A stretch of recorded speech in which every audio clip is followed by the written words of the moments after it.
Соңгы вакытта бер ел ничәмә еллар узу белән Ермакка һәйкәл кую сораулары нитә күтәрелә дә күтәрелә.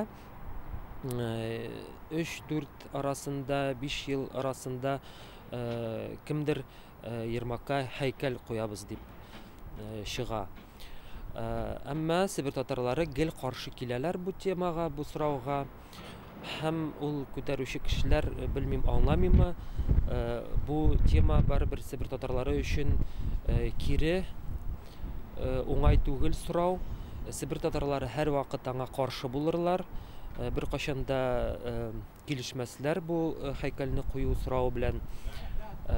Шуңа күрә әйтергә кирәк, һәйкәлне утырту кирәк түгел, Себер татарларына каршы. Хәзерге чорда, толерантлык чорында бу һәйкәл дуслыкка өндәми, яхшылыкка өндәми, ул бер халыкның икенче халыкның халык өстендә җиңүе турында һәйкәл булып тора. Шуңа күрә без аны кабул итмибез, Себер татарлары, бер кашан да кабул итмәбез. Һәм бу сорауны инде куеп тору кирәк иде. Теге кем бу сорауны куптара. Шуңа күрә ничектер килешүгә килеп аңлашу кирәк иде һәм бу һәйкәлне куймаска дип нәтиҗәгә килү кирәк иде. 5 ел элек шундый нәтиҗәгә килгән иде. Хәзер тагы да ул сорау күтәрелә башлады. Кемгә кирәк ул, нәрсәгә кирәк, белмим. Банклар бар, Ермак исемле, урам бар төмәндә, Ермак исемле, шул җитеп торар иде. Әмма һәйкәл ул безнең өчен ниндидер трагедик сорау. Ул халыкның тарихи хәтерендә сакланган ул шәхес, Себер татарлары хәтерендә, һәм Себер татарлары бер кашан да аны кабул итмәсләр дип уйлыйм.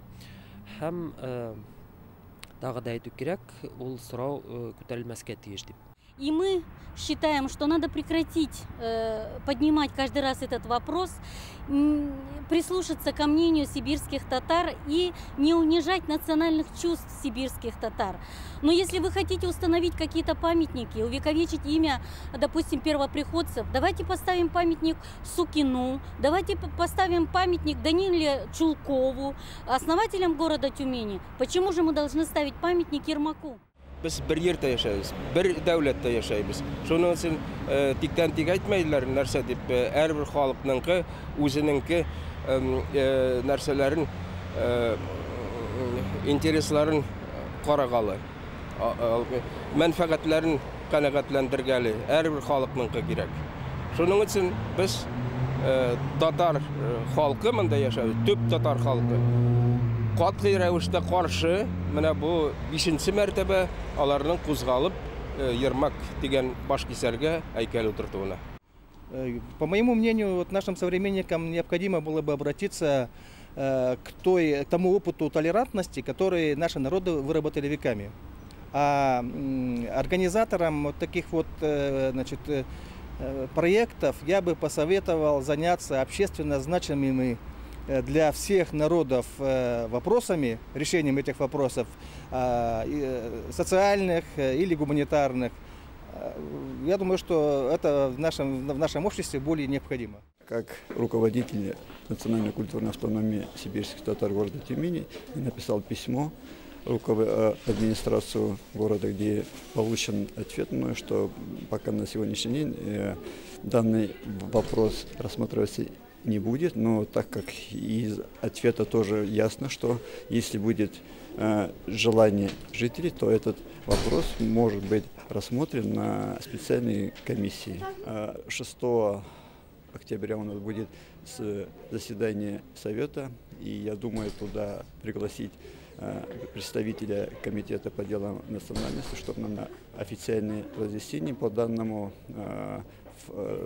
мероприятию. И также, думаю, на этом совете мы примем решение о проведении в ближайшее время круглого стола в администрации города, собрав представителей, в том числе пригласить туда депутата Селезнева. И выслушав всех, все стороны. Мен өзім татар боларақ шулай деп ойлаймын. Ермакка памятниктің қоюы ол керек мет тұрған әйбір. Біз татарлар ол өзіміздің историябызды білеміз. Біз аны йөрәкләребездә саклыйбыз. Аның өчен ул йөрәккә авыр булып килә. Үзем Россиядә яшәгәч, мин аңлыйм, біз барыбыз бер илдә яшәйбез. Без барыбыз толерант булырга тиеш. Шуның өчен шундый икеләнәм мин монда. Үземчә уйлыйм, что ул памятниксыз да ярар иде.